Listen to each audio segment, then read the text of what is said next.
This audiobook is not designed to inspire you. It is designed to change how your behavior system operates. If you listen to this material until the end, you will understand why you repeat patterns you consciously want to stop, why force and discipline eventually collapse, and why consistency has felt unstable, even when your intentions were real. More importantly, you will know exactly how to interrupt those patterns and replace them without internal conflict. The primary benefit of this book is not knowledge, it is control. By the end, action will no longer depend on motivation, mood, or confidence. You will understand how to move even when resistance is present, how to prevent setbacks from turning into regression, and how to make execution the default rather than the exception. This process produces momentum without intensity, consistency without pressure, and change without internal war. When applied correctly, the system described here does not require constant maintenance. It restructures the way decisions are made. The promise of this book is simple and non-negotiable. If you apply what is explained here, action will stop feeling like a struggle. The behaviors you currently negotiate with will become automatic. The patterns that keep pulling you back will lose relevance. This is not a temporary boost. It is a structural shift. This material is dense by design. You are not expected to consume it all at once. Save this video or audio and return to the chapter where you stopped. Each chapter builds on the previous one. Skipping or rushing reduces effectiveness. Progress comes from correct sequencing, not speed. Listen, pause, return, and continue until completion. The change this system produces depends on continuity, not intensity. Once you reach the end, you will not need motivation to continue acting. The system will already be in place. Chapter 1. You are not lazy. This chapter exists to remove a false diagnosis. If the diagnosis is wrong, every intervention that follows will be inefficient or harmful. Most people approach behavioral change believing that their problem is laziness, lack of discipline, or weak character. These labels feel intuitive because they are widely used, socially reinforced, and emotionally charged. They are also incorrect. They describe outcomes, not causes. A cause explains why a behavior occurs. Laziness explains nothing. It merely assigns blame after the fact. If laziness were the cause of inaction, then awareness would resolve it. Knowing what to do would be enough. Understanding the consequences would be enough. Wanting a better outcome would be enough. None of these reliably produce consistent action, which means they are not interacting with the real control mechanism. You already know what actions would improve your life. You have known for years. The issue is not clarity. The issue is execution. Execution failure is not a moral defect. It is a system-level failure. The brain does not select actions based on what is rational, optimal, or desirable in the long term. It selects actions based on immediate emotional cost and identity stability. This selection process happens automatically and precedes conscious reasoning. When an action is associated with uncertainty, discomfort, effort, or potential failure, the brain evaluates it as a threat. Not a physical threat, but a psychological one. Threats trigger inhibition. Inhibition feels like hesitation, procrastination, distraction, or sudden fatigue. From the outside, this pattern is interpreted as laziness. Internally, it is experienced as resistance. Resistance is not a lack of desire. It is a protective response. The brain's primary objective is not growth. It is preservation. It attempts to maintain familiar emotional patterns, familiar self-perceptions, and familiar outcomes. Even negative, familiarity is preferred over uncertain improvement. This is why people remain in situations they consciously dislike while avoiding actions they consciously value. This is not a contradiction. It is consistency. When you attempt to change your behavior, you are not only attempting to change an action, you are challenging an existing identity pattern. The brain interprets this as instability. Instability increases perceived risk. Increased risk increases emotional cost. Increased emotional cost suppresses execution. This entire sequence occurs below conscious awareness. By the time you decide not to act, the decision has already been made at a lower level, At that point, the conscious mind searches for a reason. It constructs a narrative that explains the outcome. "I'm lazy" becomes a convenient explanation because it does not require understanding the mechanism. It also carries a hidden assumption that the problem is personal and permanent. That assumption is what keeps people stuck. Once laziness is accepted as an identity trait, every failure reinforces it. Each avoided action becomes evidence. Each failed attempt becomes confirmation. Over time, the label hardens into self-concept. The person stops trying not because they lack potential, but because effort now threatens identity even more than before. This is why pressure-based strategies fail. Forcing action increases internal resistance. Guilt increases emotional load. Motivation creates temporary spikes followed by sharper crashes. Each crash strengthens the belief that consistency is impossible for you. Nothing could be further from the truth. Your brain is not malfunctioning. It is executing a pattern that was reinforced over time. Patterns are built through repetition and emotional association. Once installed, they run automatically until interrupted and replaced. Calling this laziness is like calling a software bug a personality flaw. It confuses function with identity. This book treats behavior as a mechanical process. Actions occur when internal resistance is low enough and perceived identity alignment is high enough. When either condition is violated, action is suppressed. No amount of moral pressure changes this equation. The solution is not to want more. It is not to try harder. It is not to become disciplined through force. The solution is to identify the mechanisms that suppress action and systematically dismantle them, while installing new patterns that make execution emotionally neutral or emotionally reinforcing. That process begins by removing blame. You are not lazy. You are not broken. You are not deficient. You are running an outdated pattern. Patterns can be interrupted. Patterns can be replaced. And once replaced, consistency no longer feels like effort. It feels normal. This manual is about how that replacement actually happens. Chapter 2. The brain is a pattern. Machine to change behavior, it is necessary to understand what actually generates it. Without this understanding, interventions target symptoms instead of causes. The human brain does not operate as a decision-making engine in the way people intuitively believe. It does not evaluate each situation from first principles. It does not calculate optimal outcomes repeatedly. That would be energetically expensive and inefficient. Instead, the brain operates as a pattern execution system. A pattern is a pre-encoded sequence of perception, emotion, and response. Once activated, the sequence runs automatically with minimal conscious input. Patterns exist because they reduce cognitive load.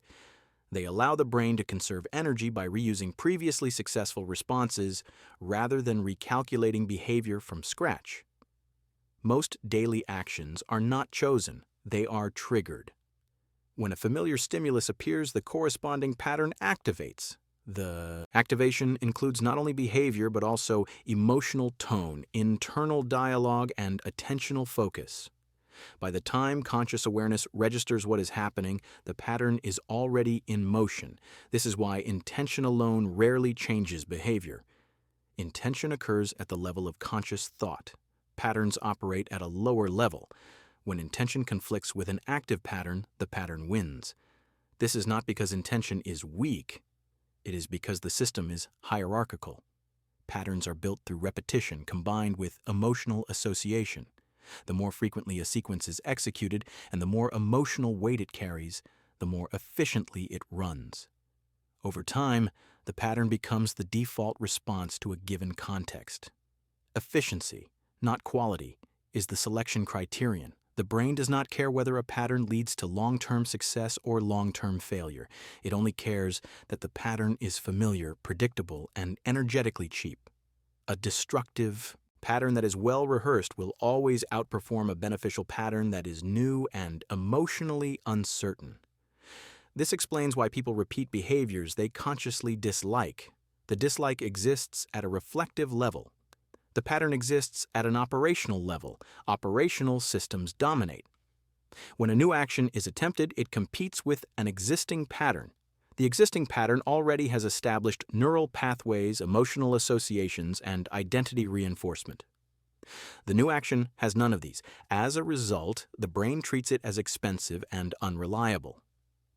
This expense is not felt as a calculation. It is felt as resistance. Resistance is the subjective experience of pattern conflict.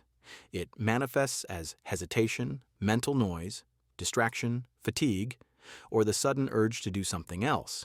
None of these are random. They are indicators that an old pattern is defending its position. Because patterns run automatically, they also generate explanations automatically. After the behavior occurs, the mind constructs a narrative that justifies it. These narratives create the illusion of choice. In reality, the choice was constrained by which pattern activated first and most strongly. Over time, patterns become identity consistent. The repeated execution of a pattern produces consistent outcomes. Those outcomes are emotionally interpreted. The interpretations become beliefs about the self. The belief then feeds back into pattern selection, increasing the likelihood that the same pattern will activate again. This feedback loop gives patterns their persistence. Attempts to change behavior often fail because they attempt to suppress a pattern rather than replace it. Suppression requires constant conscious effort. Conscious effort is limited. The moment attention drops, the old pattern resumes control. Replacement works differently. Replacement installs a new pattern that can be triggered in the same context, eventually outcompeting the old one. Until replacement occurs, any change is temporary. This is why relying on willpower produces inconsistency. Willpower is not a pattern. It is a temporary override. Overrides are exhausting. Patterns are sustainable. Understanding this shifts the objective of change. The goal is no longer to force correct behavior in the moment. The goal is to recondition the system so that correct behavior becomes the path of least resistance. This requires working with how the brain actually operates, not how we wish it operated. Behavior changes permanently only when the underlying pattern architecture changes. Anything else is maintenance, not transformation. This manual is structured around that reality. Each chapter isolates one part of the pattern system and shows how to interrupt, weaken, and replace it. Not through motivation, but through mechanical leverage. Once this is understood, consistency stops being mysterious. It becomes a design problem, and design problems can be solved. Chapter 3, The Self-Interference Loop. Most people do not fail because they stop trying. They fail because every attempt to change triggers an internal counterforce that neutralizes the effort before it stabilizes. This counterforce is not accidental, it is systematic. Whenever a person attempts to change behavior, the brain evaluates the change not only in terms of effort, but in terms of identity stability. If the action implies becoming someone different from who the person currently believes they are, the system detects risk. That risk activates interference. Self-interference is the process by which the brain disrupts behavior that threatens an existing identity pattern. It does not require conscious intent. It operates automatically and predictably. The sequence is consistent. First, a person decides to change. This decision usually comes from dissatisfaction, pressure, or aspiration. At this point, motivation is relatively high. The new behavior feels possible. Second, the person initiates action. This is where the problem begins. The moment action starts, the brain receives new sensory and emotional input. This input does not match existing identity patterns. Mismatch creates instability. Third, instability produces discomfort. Discomfort does not need to be intense to be effective. Mild anxiety, subtle tension, vague doubt, or a sense of friction is enough. The brain interprets this as a signal that something is wrong. Fourth, the brain attempts to reduce discomfort. The fastest way to do that is not to solve the long-term problem, but to stop the immediate source of instability. The source is the new action. This produces avoidance. Avoidance can look like procrastination, distraction, rationalization, fatigue, or loss of interest. The form varies, but the function is the same. Action stops. Emotional equilibrium is restored. Finally, once the action stops, the discomfort fades. Relief is felt. That relief is emotionally encoded. The brain learns that stopping the behavior resolves internal tension. This learning reinforces the interference mechanism. This entire loop can occur within minutes or hours. Afterward, the conscious mind interprets the outcome. The person concludes that they lack discipline, motivation, or willpower. The identity remains unchanged. The pattern survives. This is the self-interference loop. It explains why people can start strongly and then collapse repeatedly. It explains why initial enthusiasm fades without obvious cause. It explains why the same resolutions are made year after year with identical outcomes. The key point is that the failure does not occur at the level of effort. It occurs at the level of emotional regulation. The brain prioritizes emotional stability over improvement. Any behavior that destabilizes the emotional baseline is treated as a threat, regardless of its rational value.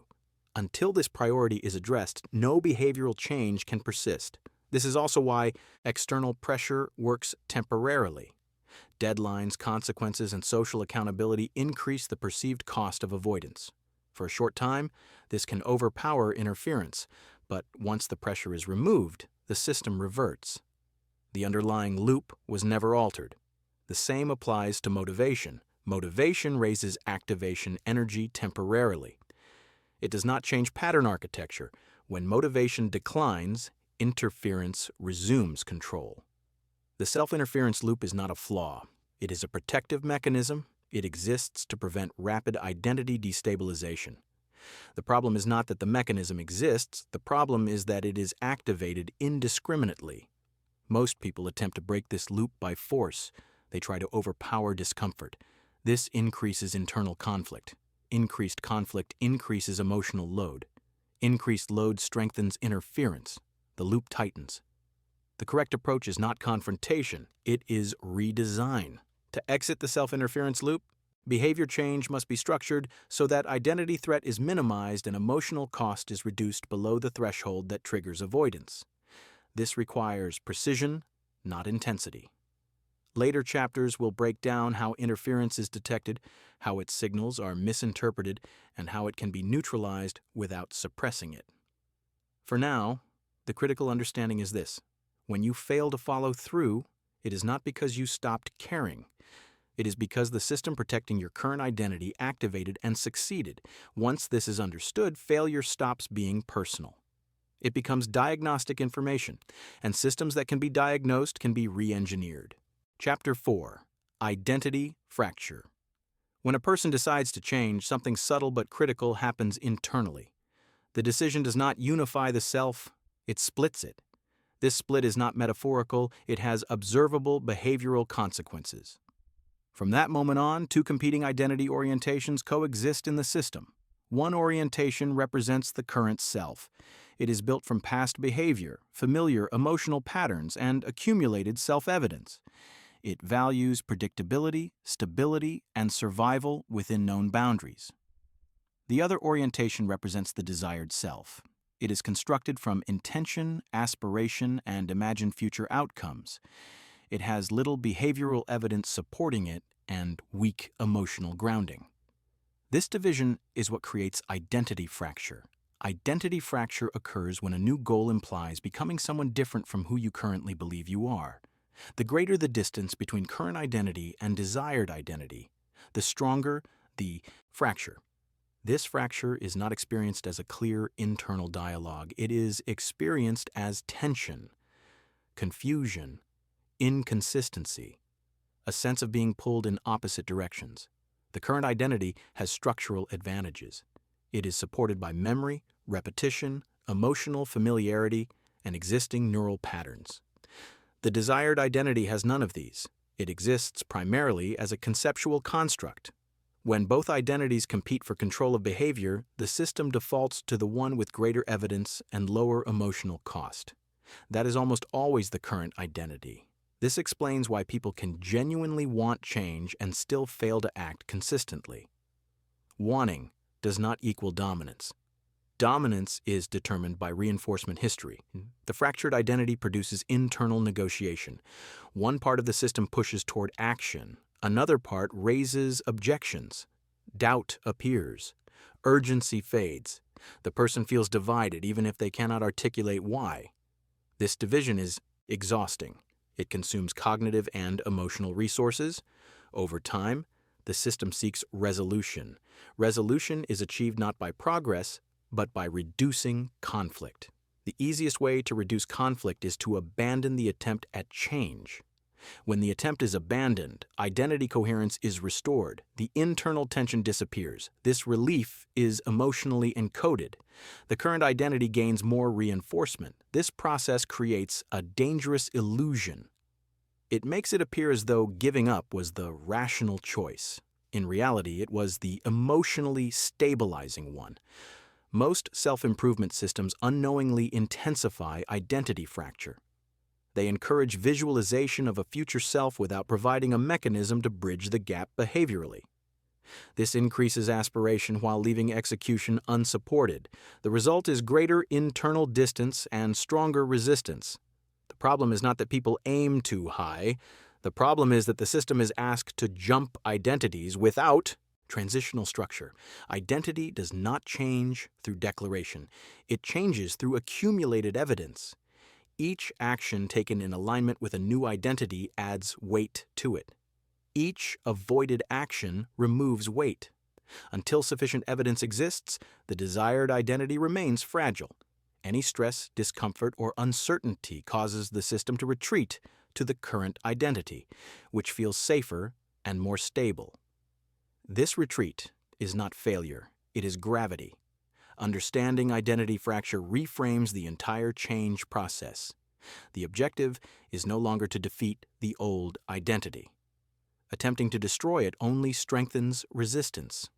The objective is to gradually shift dominance by altering the evidence balance. Later chapters will address how evidence is emotionally weighted, how small actions can produce disproportionate identity shifts, and how resistance signals where fracture exists. For now, the essential point is this. If you feel inconsistent, conflicted, or divided, it is not because you lack commitment. It is because two identities are competing for control and one of them is structurally stronger.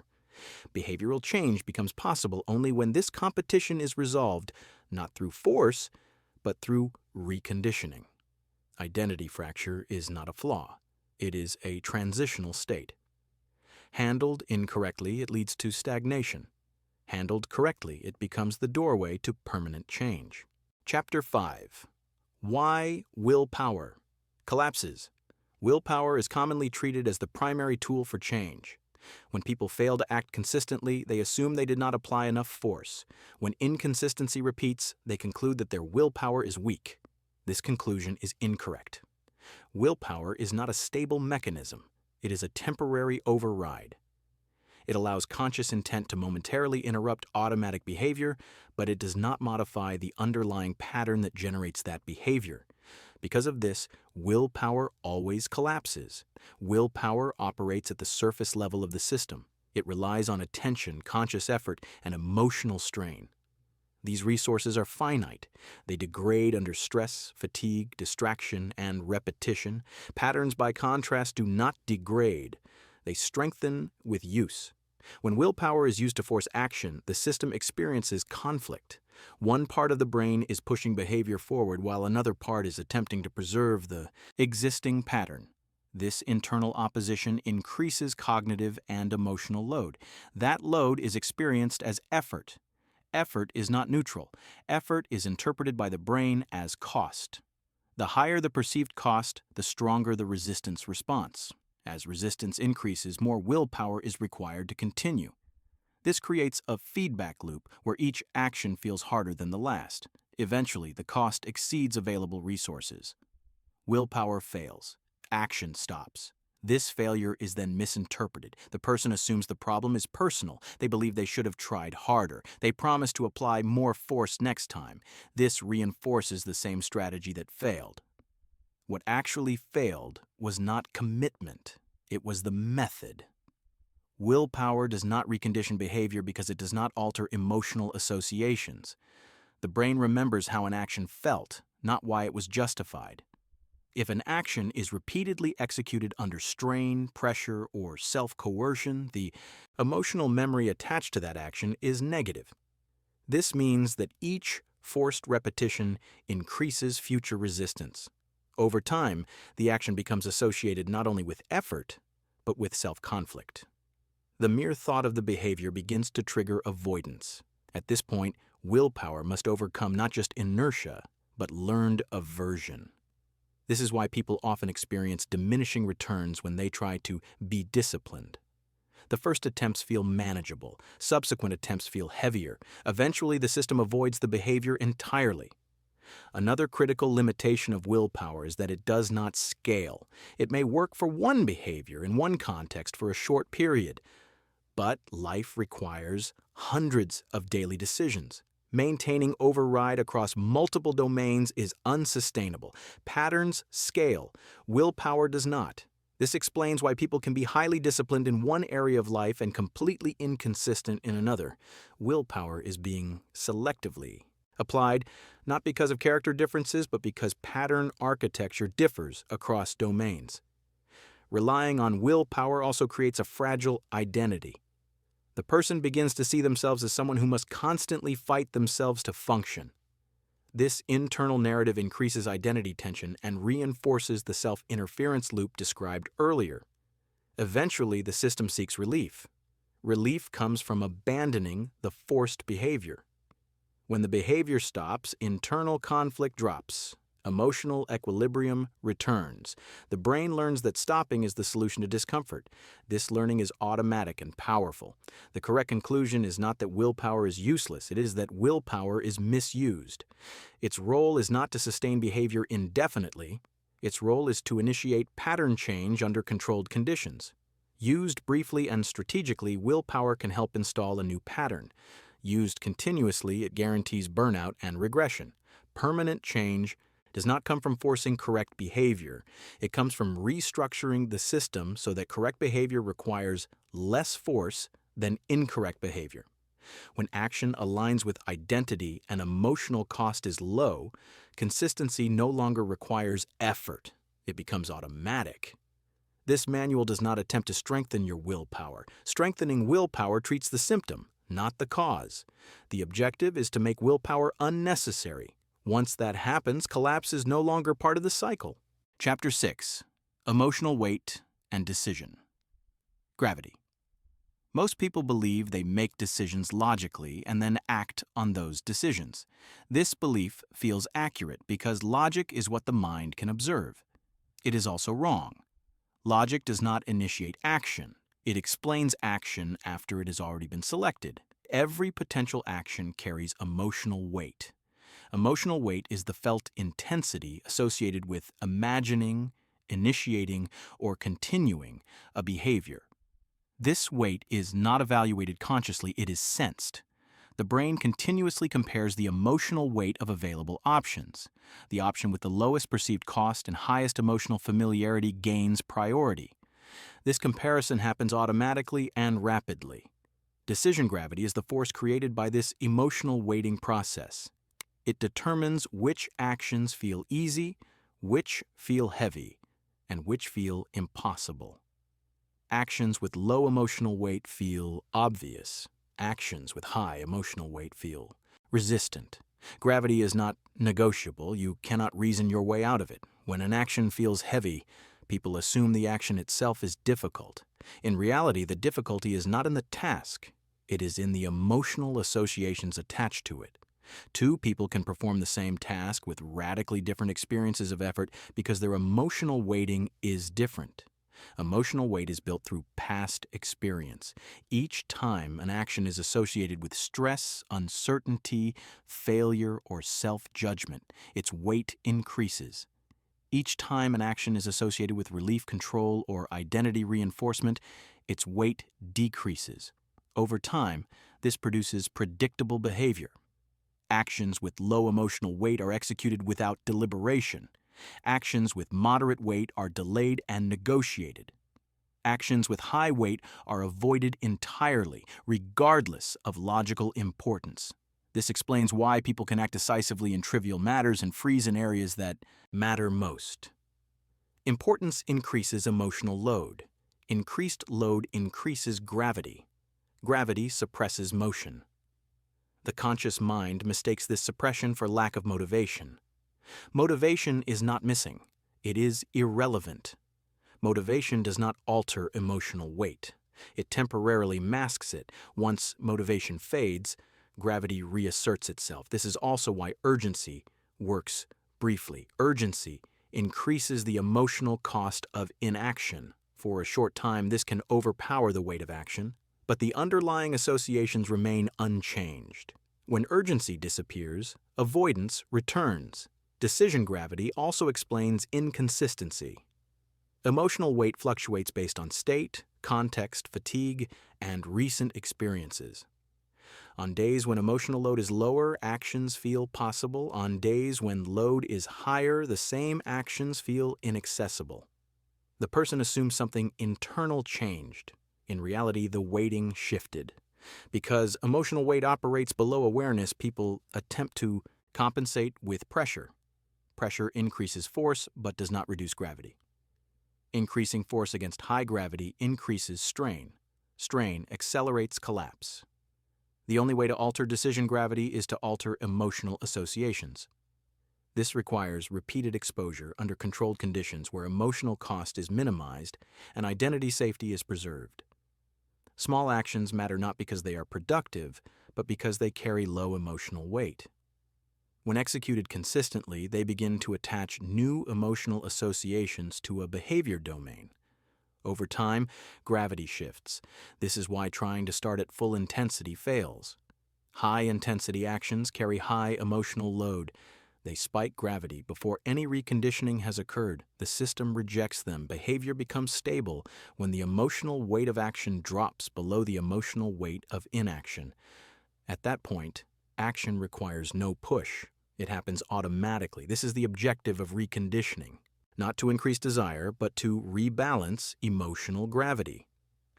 Once gravity favors action, consistency is no longer something you maintain. It is something you fall into. The next chapters will explain how emotional weight is recorded, amplified, and converted into identity evidence, and how this process can be deliberately manipulated. Until then, understand this clearly. You do not fail to act because you choose incorrectly. You act exactly as gravity dictates. Change the gravity, and behavior follows. Chapter 7.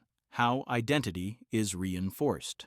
Automatically, identity is commonly treated as something abstract, philosophical, or self-defined. In practice, identity is mechanical. It is the result of accumulated evidence processed through emotional weighting. Every action you take and every action you avoid produces feedback. That feedback is interpreted emotionally before it is interpreted cognitively. The emotional interpretation determines how strongly the experience is encoded.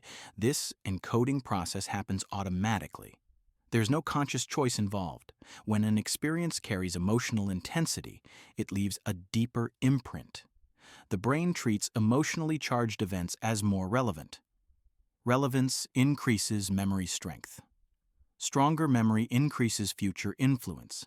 This is the core mechanism through which identity forms. After an action occurs, the brain asks a simple implicit question. What does this mean about who I am? The answer is not verbal, it is emotional. The emotion attached to the experience becomes the conclusion. If an action is followed by relief, pride, or control, the emotional conclusion is positive. The identity associated with that action gains strength. If an action is followed by frustration, shame, or self-judgment, the emotional conclusion is negative. The identity associated with that action weakens. This process repeats continuously. Over time, patterns of action and emotion produce stable identity beliefs. These beliefs are not consciously chosen. They are inferred from repeated emotional outcomes. This is why isolated successes do not change identity. Without emotional reinforcement, they carry little weight. This is also why small failures can feel devastating. When failure carries high emotional intensity, it produces strong negative identity evidence. The brain does not evaluate accuracy in this process. It evaluates intensity. A single emotionally intense experience can outweigh many neutral ones. This explains why people often define themselves by a few negative moments rather than by long-term trends. Emotional amplification distorts proportionality. Once identity beliefs are established, they begin to influence behavior selection. Actions that align with identity feel natural. Actions that contradict identity feel threatening. This threat increases emotional weight and suppresses execution. This creates a closed loop. Behavior produces emotional feedback. Emotional feedback reinforces identity. Identity biases future behavior. The loop strengthens with repetition. This reinforcement loop operates regardless of whether the identity is useful or harmful. The system does not optimize for well-being, it optimizes for internal consistency. This also explains why positive thinking rarely works. Changing thoughts without changing emotional reinforcement does not alter identity. The brain trusts experience over assertion. To change identity, the evidence stream must change. That does not require dramatic actions. It requires emotionally safe repetitions that contradict the existing identity pattern without triggering excessive resistance. This is where most change efforts fail. People attempt to produce large wins to prove a new identity. Large actions carry high emotional risk. When they fail, the negative reinforcement is amplified. The old identity strengthens. The correct approach is counterintuitive. Identity shifts faster through small actions with high emotional safety than through large actions with high emotional volatility. When an action is small enough to avoid triggering identity threat but still aligned with the desired direction, it creates clean identity evidence. Repeated clean evidence accumulates. Over time, the balance shifts. This is not gradual in a linear sense. Identity change appears sudden from the inside. In reality, it is the result of accumulated reinforcement crossing a threshold. Once that threshold is crossed, behavior begins to feel different. Actions that once required effort feel easier.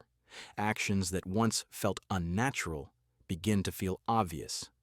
This is not motivation, it is alignment. Understanding this mechanism removes the need for self-judgment. When identity feels fixed, it is because reinforcement has been consistent. When identity changes, it is because reinforcement has changed. Nothing else is required. The chapters that follow will focus on how emotional amplification works, why repetition without emotion fails, and how reinforcement can be deliberately engineered rather than left to chance. Until then, this principle is sufficient. Identity is not who you think you are. It is what your system has been reinforced to believe. Change the reinforcement and identity follows. Chapter 8. Why repetition alone does not reprogram. Repetition is commonly presented as the foundation of habit formation. The assumption is that if an action is repeated enough times, it will eventually become automatic.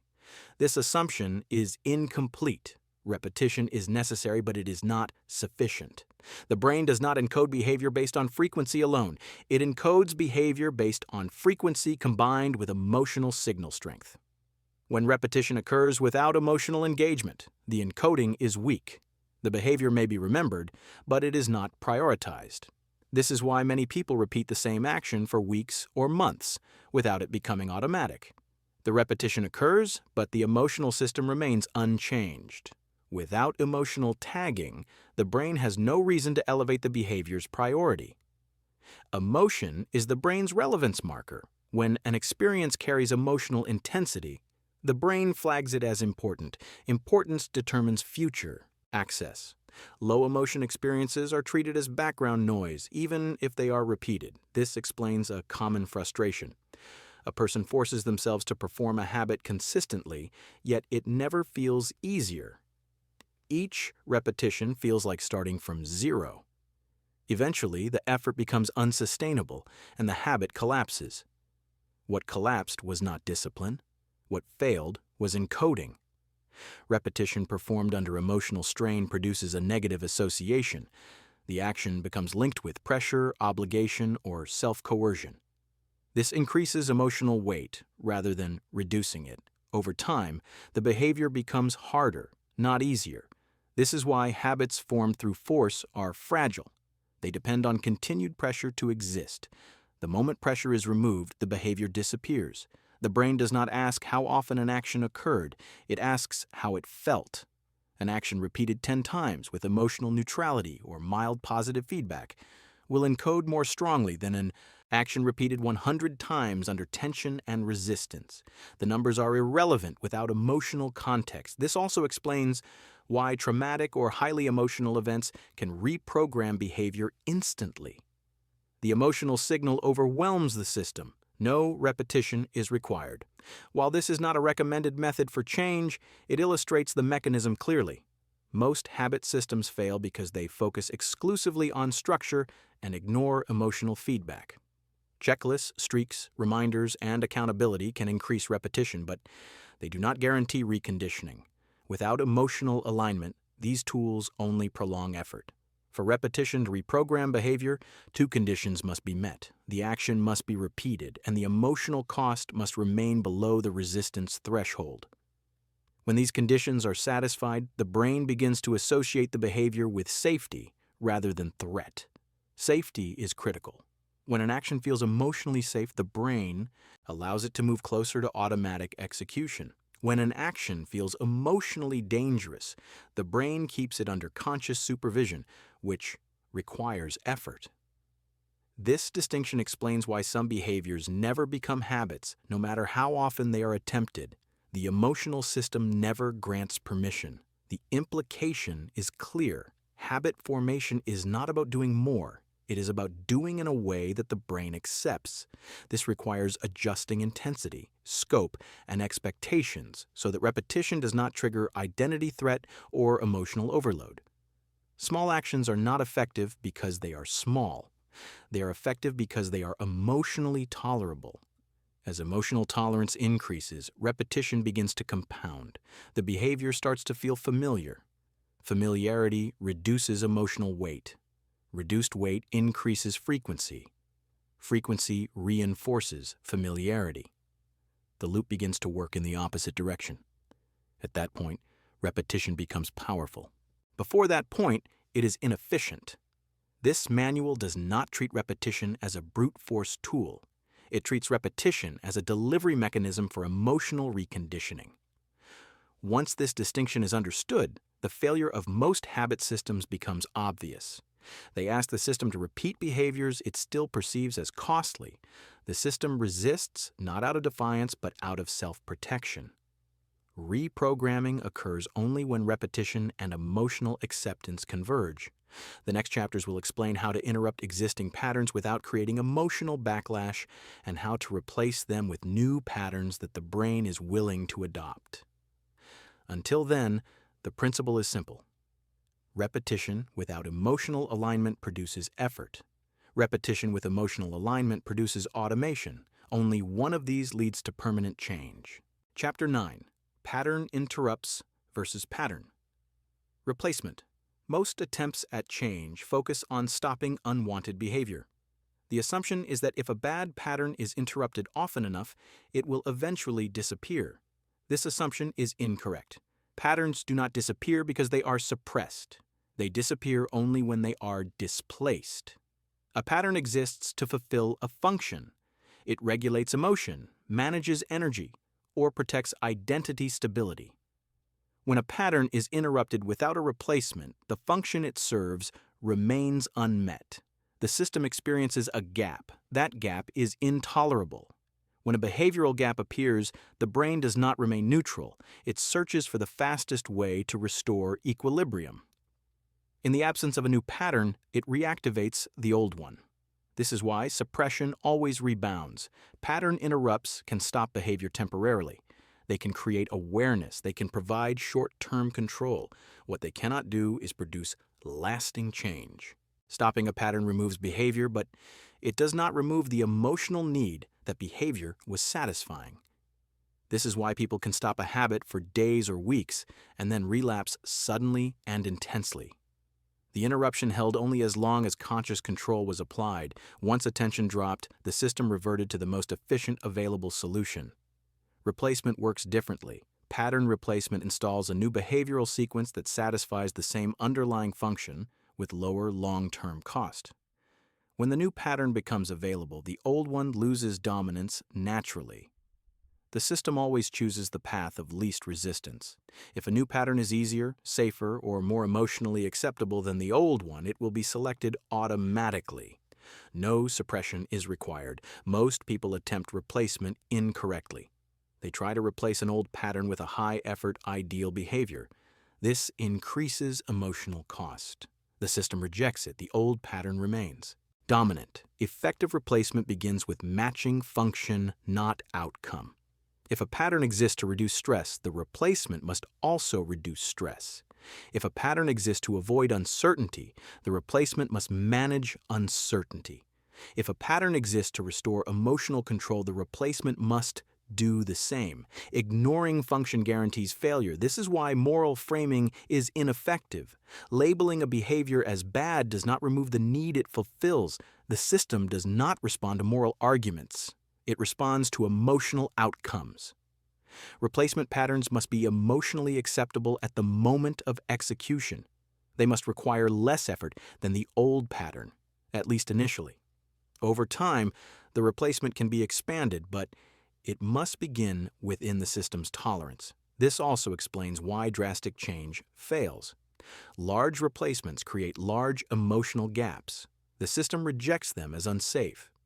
Smaller replacements fit into existing tolerance and survive long, enough to accumulate reinforcement. Pattern replacement does not require eliminating the old pattern consciously.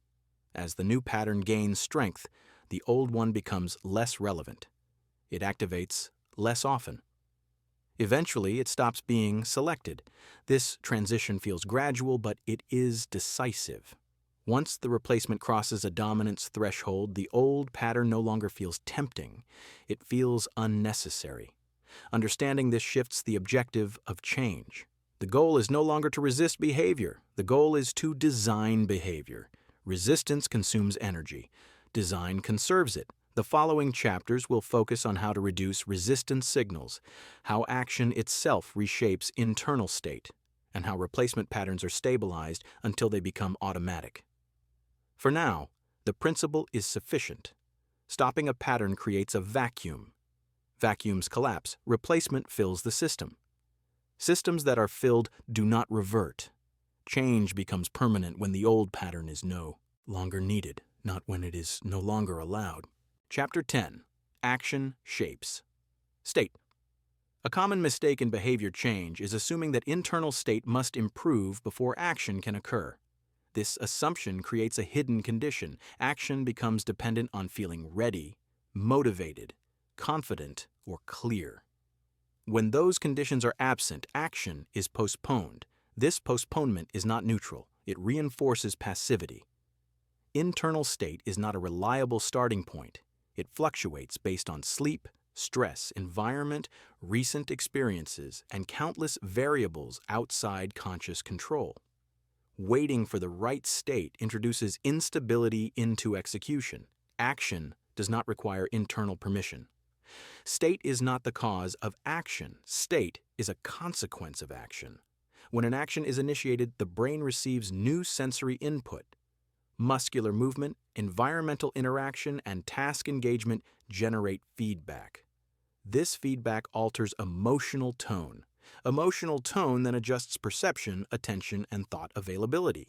The state shifts after movement begins. This sequence is consistent.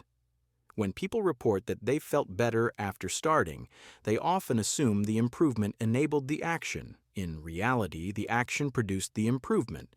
The mind reverses causality because it notices state changes more easily than initiation triggers. This reversal creates a dangerous illusion. It trains people to wait. Waiting increases inertia. Inertia increases perceived effort. Increased effort raises emotional weight. The longer action is delayed, the heavier it feels. This is not because the task changed, but because the system adapted to non-movement. Movement breaks this adaptation. Action provides the brain with evidence that change is occurring. Evidence reduces uncertainty. Reduced uncertainty lowers resistance. Lower resistance stabilizes state. This process does not require motivation, it requires initiation. The scale of the action matters. Large actions create large feedback signals, but also large emotional risk. Small actions create modest feedback with minimal risk. The objective is not productivity. The objective is state shift. Even minimal action disrupts passive loops. It changes posture, breathing, focus, and sensory input. These changes are enough to alter internal dynamics. The system exits standby mode. This is why thinking about action rarely works. Thought does not generate sufficient sensory feedback to shift state. It can amplify resistance instead by simulating effort without producing movement. Action is different. Action forces the system to update.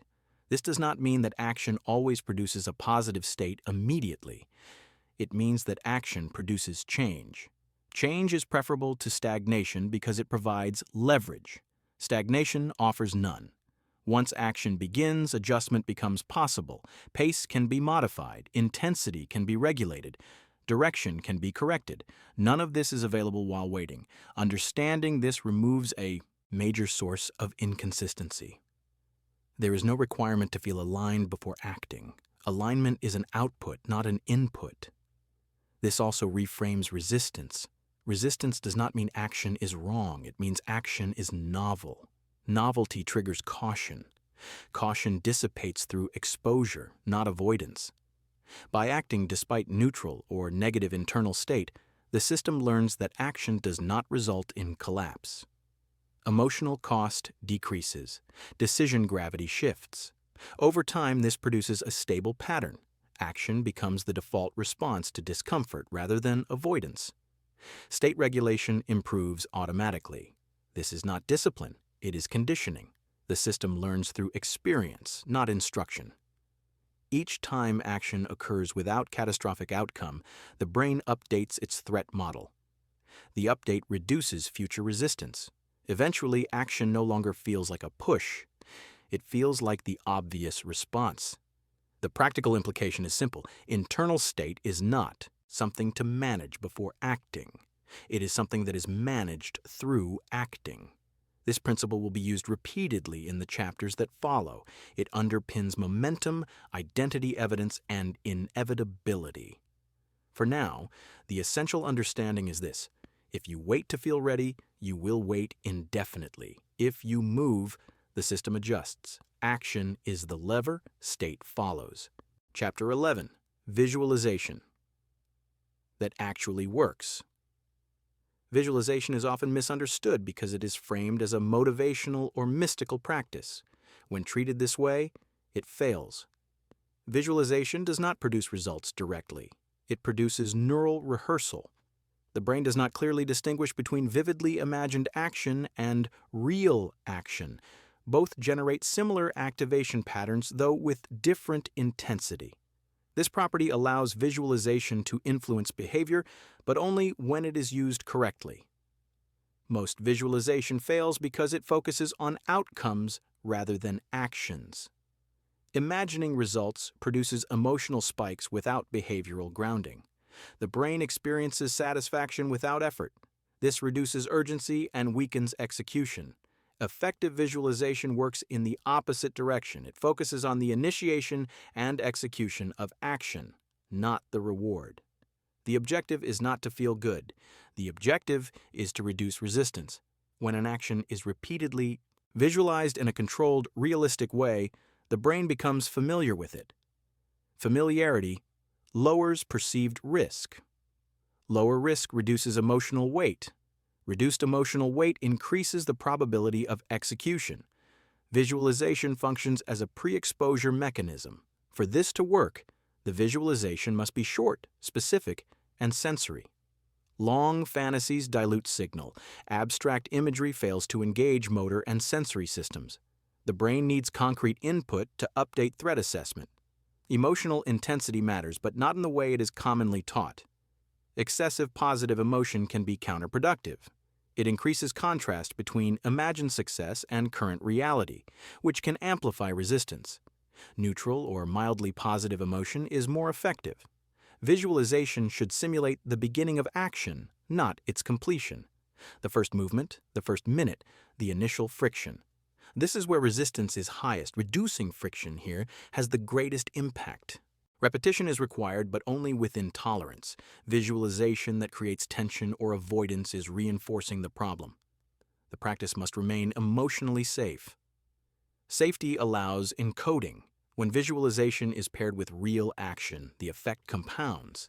The brain recognizes continuity between imagined and executed behavior. This increases confidence without requiring belief. Visualization is not a replacement for action. It is a preparation tool that alters emotional weighting so that action is easier to initiate. Used incorrectly, visualization becomes procrastination disguised as preparation. Used correctly, it reduces the need for preparation. This distinction is critical. The effectiveness of visualization can be measured by a simple criterion. If visualization makes action feel more accessible, it is working. If it makes action feel heavier or more distant, it is not. There is no benefit to visualizing outcomes you are not behaviorally aligned with. The brain treats this as inconsistency. Inconsistency increases internal conflict. Visualization should always be tied to the next executable step. Nothing beyond that matters. This manual does not treat visualization as a belief system. It treats it as a conditioning technique. Its value lies entirely in its effect on execution probability. When used properly, visualization reduces novelty, lowers resistance, and shortens the gap between intention and action. When used improperly, it creates illusion without leverage. The difference is not subtle. The next chapters will integrate visualization into broader defensive and offensive systems that neutralize resistance in real time rather than relying on premeditated readiness. Until then, the principle stands: visualization does not make you successful. It makes action less costly. That is its only function. Chapter 12. The Disarm. Protocol resistance is usually treated as an obstacle, something to eliminate, overpower, or avoid. This framing is incorrect and counterproductive. Resistance is not noise, it is signal. Every time resistance appears, it indicates that an action is colliding with an existing pattern or identity structure. The mistake most people make is reacting emotionally to this signal. They interpret resistance as failure, weakness, or lack of readiness. This interpretation amplifies the problem. The disarm protocol exists to prevent that amplification. The goal of the protocol is not to remove resistance. The goal is to prevent resistance from escalating into avoidance and identity damage. When handled correctly, resistance becomes neutral data rather than a trigger for collapse. The first step is detection. Resistance rarely announces itself clearly. It does not say, "I am resistance." It shows up indirectly, sudden urges to check something irrelevant, a vague sense of heaviness, mental noise, rationalizations that appear logical but delay action. These are early signals. Detection requires attention, not effort. The moment you notice a shift away from the task without an external interruption, resistance is active. This observation alone already weakens its influence. Unobserved resistance escalates. Observed resistance stabilizes. The second step is isolation. Once resistance is detected, it must be separated from identity. Most people merge the feeling with a conclusion about themselves. "I don't feel like it" becomes, "I am not the kind of person who does this." This merger is what creates long-term damage. Isolation means recognizing that resistance is a temporary state, not a trait. It is something happening in the system, not something you are. This distinction prevents emotional escalation. At this stage, analysis should stop. Overthinking strengthens resistance by adding cognitive load. The objective is containment, not explanation. The third step is simplification. Resistance feeds on complexity. The more steps, expectations, or imagined outcomes attached to an action, the higher the emotional cost. Simplification reduces that cost. This does not mean lowering standards permanently. It means lowering the immediate demand to the minimum unit of action that still maintains alignment. Simplification answers one question only. What is the smallest action that keeps the direction intact? The brain responds favorably to this reduction. The perceived threat decreases. Emotional weight drops. Execution becomes more likely. The fourth step is alignment. Alignment reconnects the action to identity direction without invoking pressure. This is not motivational self-talk. It is a factual reminder of orientation. The question here is not, why should I do this? That invites negotiation. The question is, what does acting here represent? The representation should be simple and emotionally neutral. For example, acting represents continuity, or acting represents maintaining the system, or acting represents not reinforcing avoidance. This reframing shifts the meaning of the action. Meaning affects emotional weighting. When meaning is clarified without drama, resistance weakens. The fifth step is response. Response is not full execution. Response is initiation. Initiation is the critical moment. Once initiation occurs, the system begins updating. Sensory feedback enters. State shifts. Resistance loses leverage. The response must be immediate and minimal. Delayed response allows resistance to regroup.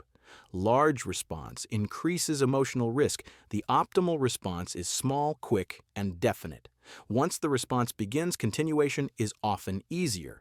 If continuation stalls, the protocol can be reapplied without penalty. There is no requirement to complete anything.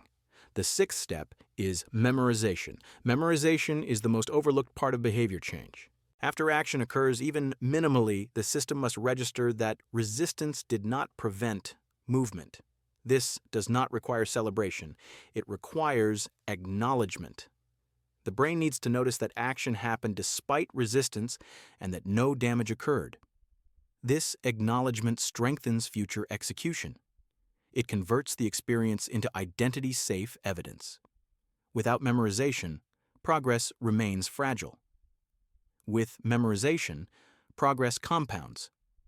The disarm protocol is not a mindset. It is a sequence. Skipping steps reduces effectiveness. Rushing steps increases resistance.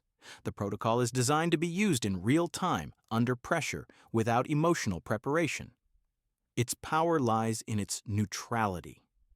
There is no need to feel confident, motivated, or positive. The protocol works because it respects how the system actually operates. It does not argue with resistance, it contains it. It does not overpower identity, it protects it while redirecting behavior. Over time, repeated use of disarm changes the relationship with resistance. Resistance stops being a stop signal and becomes a cue to simplify, initiate, and move.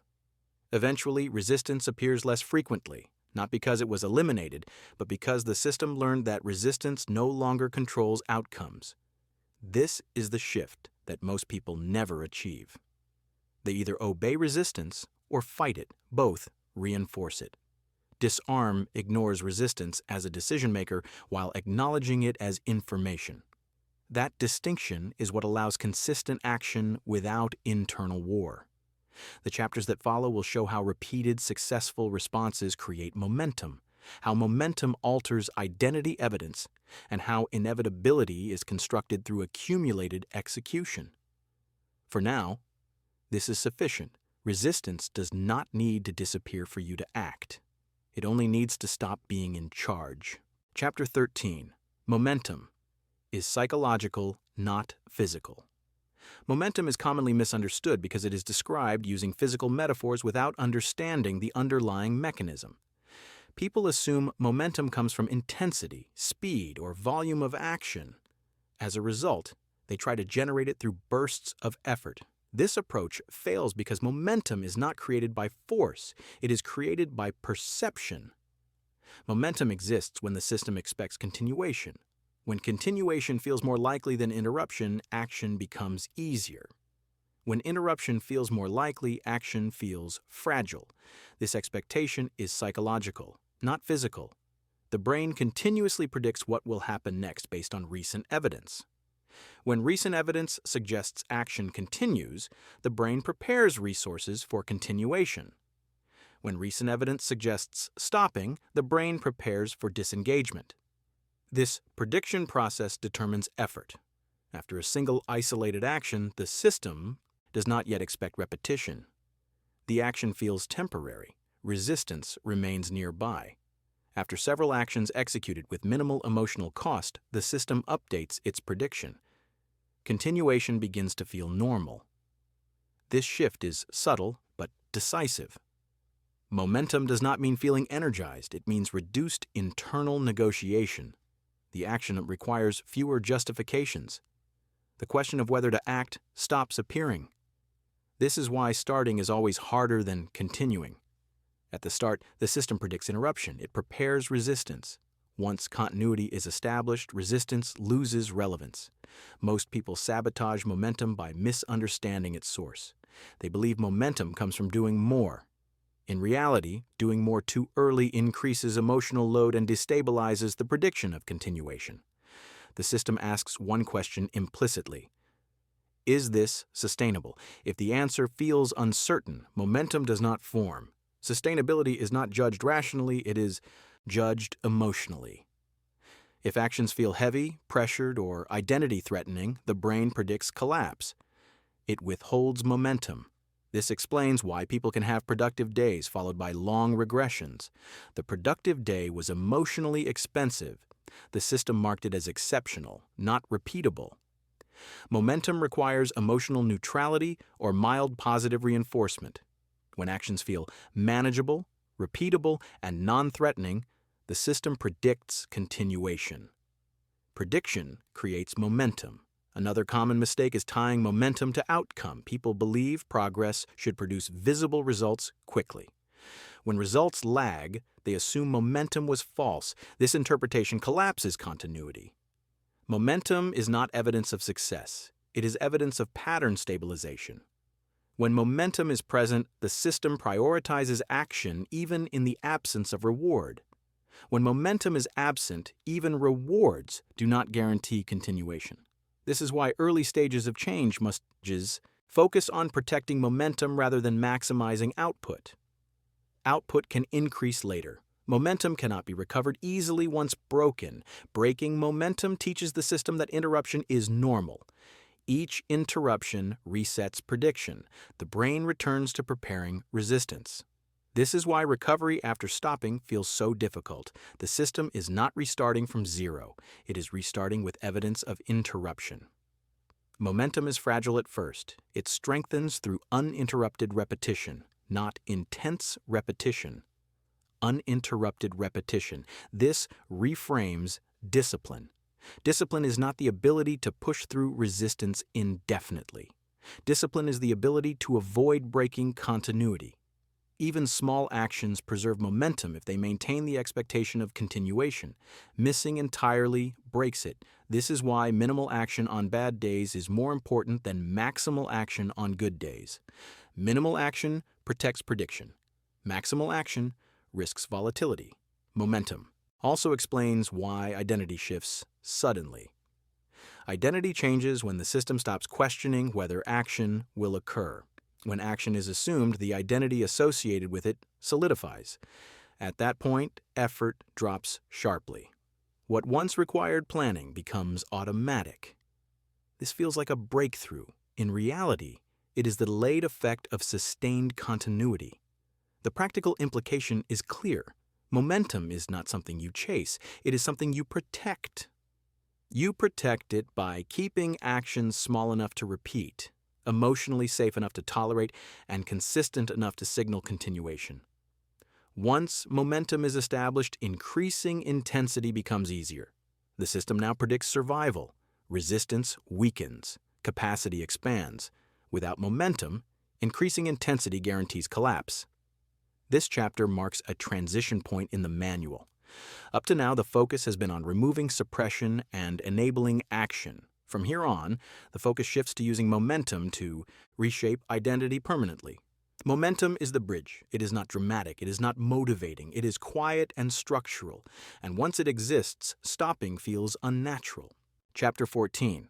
Identity Evidence and Micro-Victories. Identity does not change through intention. It changes through evidence. Every system that governs behavior relies on accumulated proof. The brain does not ask who you want to be. It infers who you are based on what you repeatedly do, especially under mild resistance. This inference process is constant and automatic. Each action taken sends a signal. Each action avoided sends a signal. The system does not treat these signals equally. It weights them based on emotional context and perceived significance. This is why small actions can matter more than large ones. A micro-victory is not defined by scale. It is defined by alignment. When an action is taken in the presence of resistance, even minimal resistance, it produces identity-relevant evidence.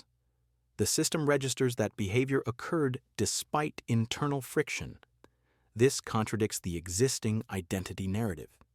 Contradictions are powerful. Large wins often fail to change identity because they feel exceptional. They are attributed to unusual motivation, pressure, or circumstance. The system does not generalize from them. Small wins, when repeated, feel representative. They are easier to integrate. This is why micro-victories are structurally superior. A micro-victory is small enough to feel repeatable, safe enough to avoid backlash, and aligned enough to matter. When these conditions are met, the emotional encoding is clean. There is no internal conflict. Clean encoding accumulates quickly. Each micro-victory reduces uncertainty. Reduced uncertainty lowers resistance. Lower resistance increases execution probability. Execution produces more evidence. The loop begins to reinforce itself. This is how identity shifts without confrontation. Many people sabotage this process by dismissing small actions as meaningless. This dismissal prevents emotional registration. If the system is not allowed to count the action, the evidence is lost. Identity. Change requires acknowledgement, not celebration. The system needs to register that the action happened and that it aligns with the emerging pattern. This is a subtle but critical distinction. When acknowledgement is absent, progress remains invisible. Invisible progress does not influence identity. The person continues to feel unchanged despite consistent action. This leads to discouragement and premature escalation. Escalation increases emotional load.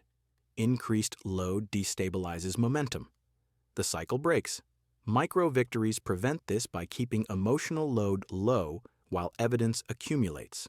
Another common mistake is delaying identity recognition until a threshold is reached. People believe they must earn the right to see themselves differently. This delay slows reconditioning. Identity does not require permission, it requires consistency. As evidence accumulates, identity inference begins to shift automatically. The person starts to experience subtle changes in self-description. Statements like, "I'm becoming someone who," begin to appear. These statements are not affirmations, they are observations. Observations are trusted. Over time, the system stops treating aligned action as effortful. The behavior becomes identity consistent. Resistance no longer appears because there is no conflict to resolve. This is the point where discipline disappears, not because behavior stopped requiring energy, but because it stopped requiring negotiation. Micro-victories are not a temporary tactic. They are the mechanism through which permanent change occurs. Once identity dominance shifts, larger actions become easier, not because capacity increased, but because permission is no longer required. The system assumes execution. The practical implication is straightforward.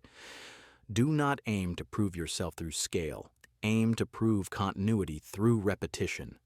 Each small action is a vote. Emotional neutrality determines its weight. Consistency determines accumulation. This is not motivational. It is mechanical. Identity does not ask how impressive the action was. It asks how often it happened without internal conflict. Answer that question enough times, and the identity updates itself. The next chapter will address what happens when this process reaches critical mass and how inevitability replaces effort as the organizing principle of behavior. Once inevitability appears, regression becomes unlikely. Chapter 15. Inevitability Embodiment. At a certain point in the change process, something shifts. Action no longer feels like a decision, it feels like the expected outcome.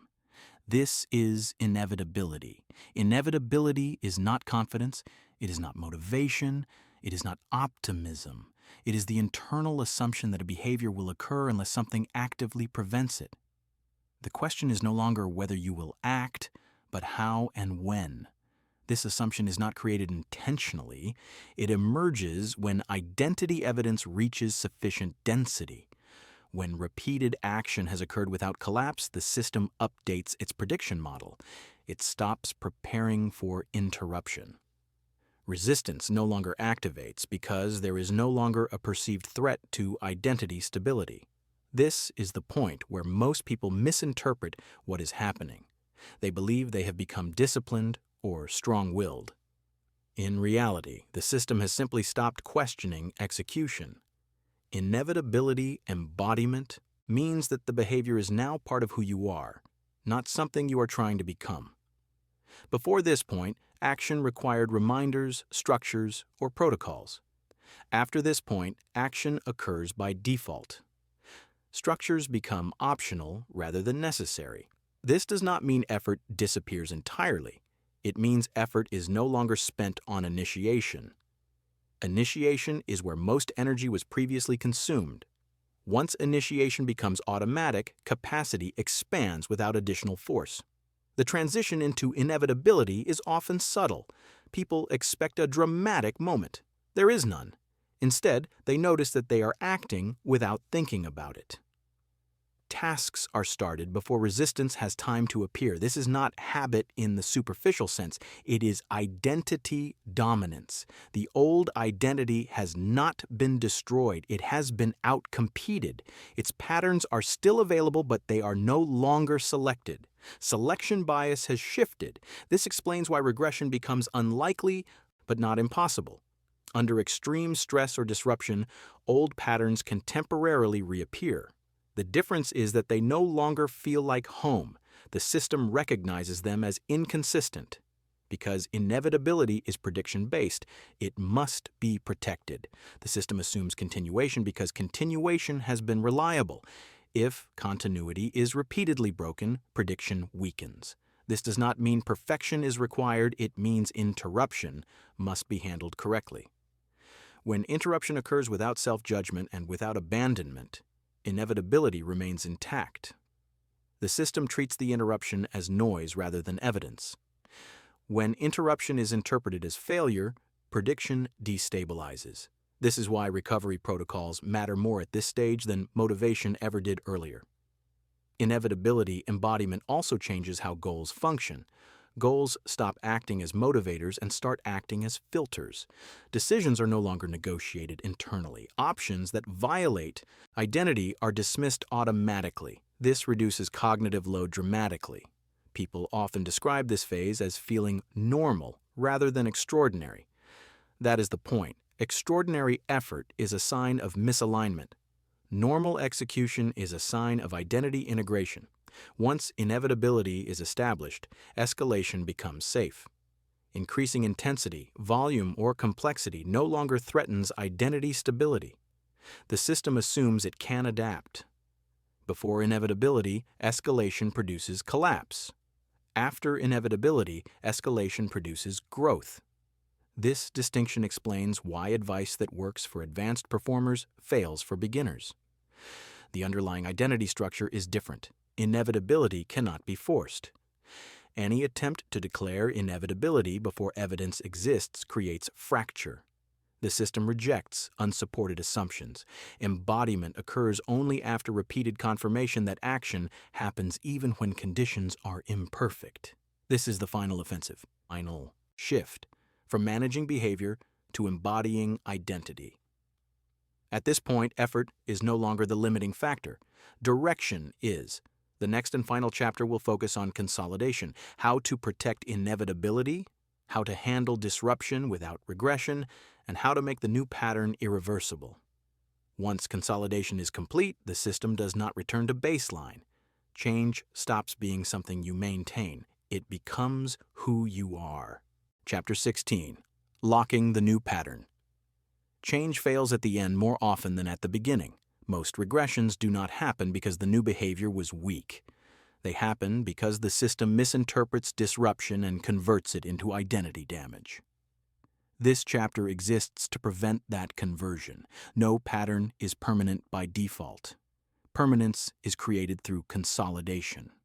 Consolidation is the process by which the system learns that a pattern remains dominant, even when conditions are imperfect. Until this learning occurs, the pattern is functional but fragile. The primary threat at this stage is not resistance, it is misinterpretation. When disruption occurs, the brain immediately searches for meaning. If disruption is interpreted as failure, the system updates identity evidence negatively. If disruption is interpreted as noise, the system preserves continuity. The behavior itself matters less than the interpretation of the behavior. This is why people often undo months of progress with a single lapse. The lapse is not the problem. The conclusion drawn from it is, consolidation requires a strict rule. Action defines identity only when interpreted correctly.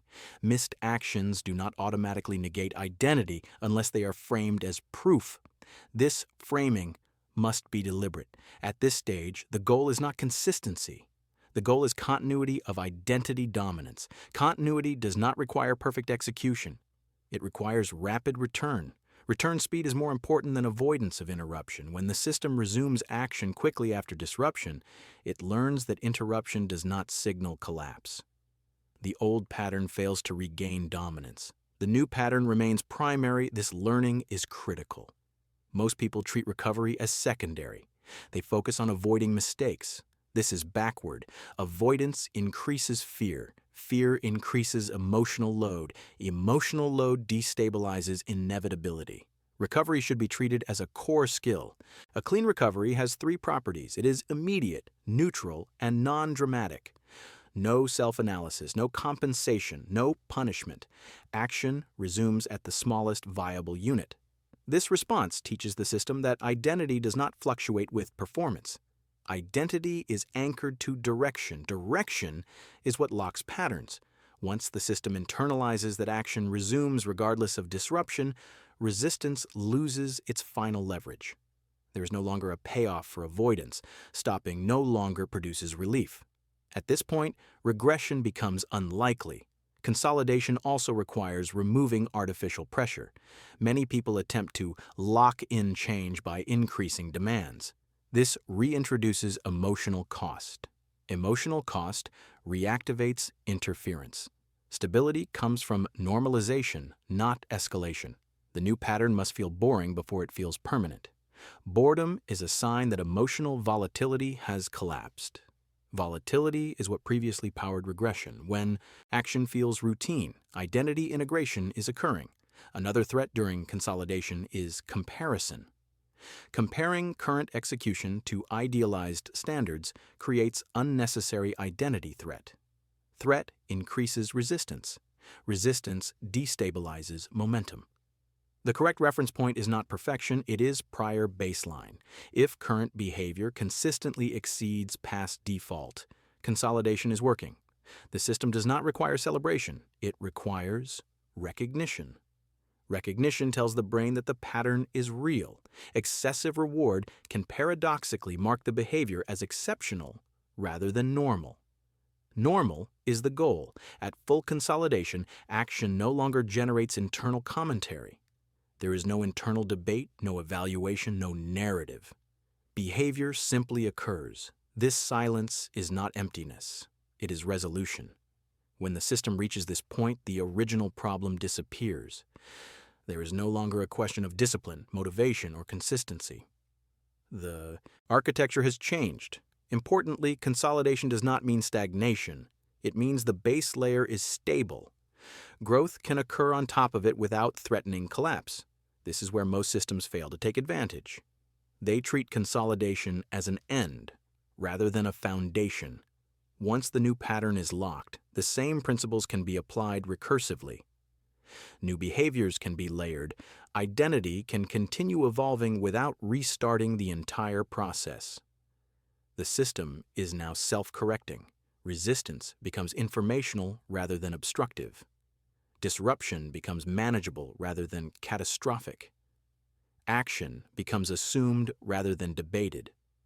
This is not a personality change. It is a structural change. You are no longer trying to be someone else. You are operating from a different baseline. That baseline was built mechanically, not motivationally. It does not depend on mood, inspiration, or belief.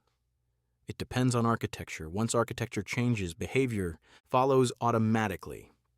This is the end of the manual because the system no longer requires guidance. At this point, execution is no longer a problem to be solved. It is the default state.